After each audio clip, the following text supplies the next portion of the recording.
Bom dia, pessoal. Vamos para mais uma aula de cultura goiana.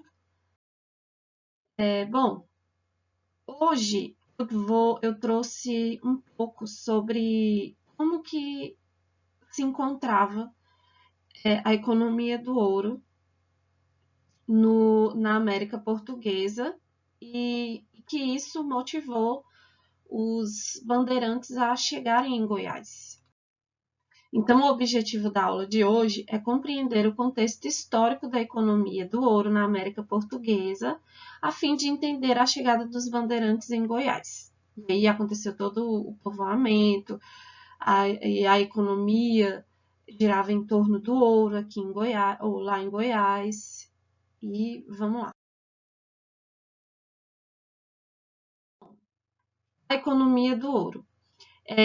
As descobertas de minas de ouro em Minas Gerais no ano de 1690 e em Cuiabá despertaram a crença de que em Goiás, situado entre Minas e Mato Grosso, também deveria existir.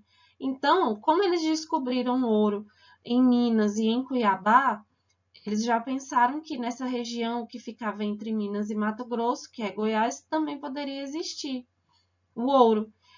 E aí, porque a economia do ouro, né, é que girava o cenário da América Portuguesa nesse período. E aí foi essa argumentação, bandeirantes como Bartolomeu Bueno, o Anhanguera, filho do primeiro Anhanguera que esteve na região, para conseguir a licença do rei de Portugal a fim de explorar a região. Então, o objetivo deles era o ouro. Aí o rei cedia a particulares direito de exploração de riquezas minerais mediante o pagamento do quinto, que, segundo a ordenação do reino, era, era uma decorrência do domínio real sobre o subsolo.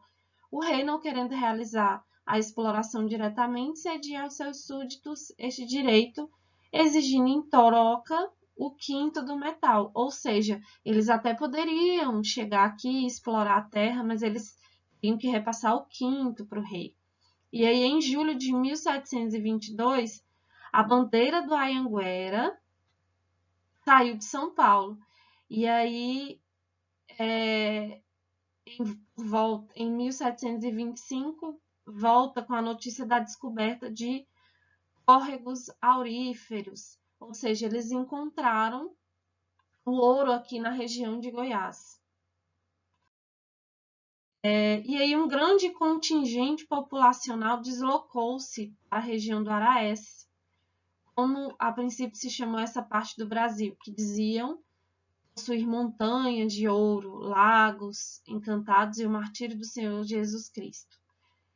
E aí, diante dessas expectativas, reinou nos primeiros tempos a anarquia, pois era a mineração alvo de todos os desejos.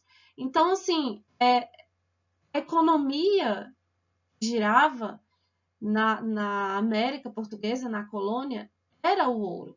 Então, essa ideia do ouro estava em alta.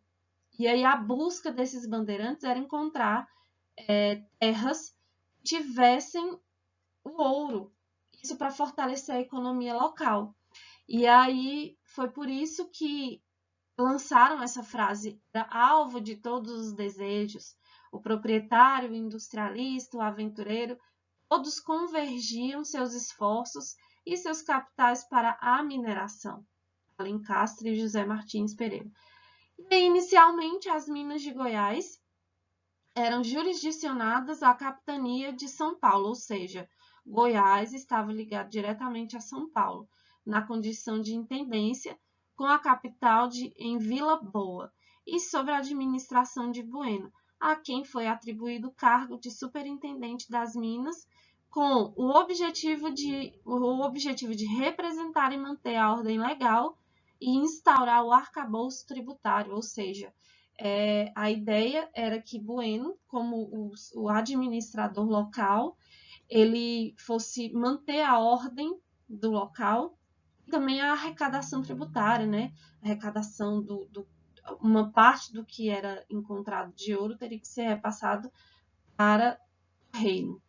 Então, gente, basicamente foi isso. Esse foi o cenário histórico que vivia a América Portuguesa. E por isso que esses bandeirantes que viviam na cidade de Goiás, na cidade de São Paulo, se aventuraram nessa região mais central, em busca do ouro, porque o ouro que fazia parte da economia da América Portuguesa, ok? E aí, finalizando a aula, eu peço a vocês que elaborem um texto, até 15 linhas, sobre o contexto histórico da época do ouro na América Portuguesa. E aí vocês vão copiar no caderno esse texto, ok? E aí qualquer dúvida é só me procurar no fórum, que eu estarei à disposição. Então tenham um bom dia e bons estudos para vocês.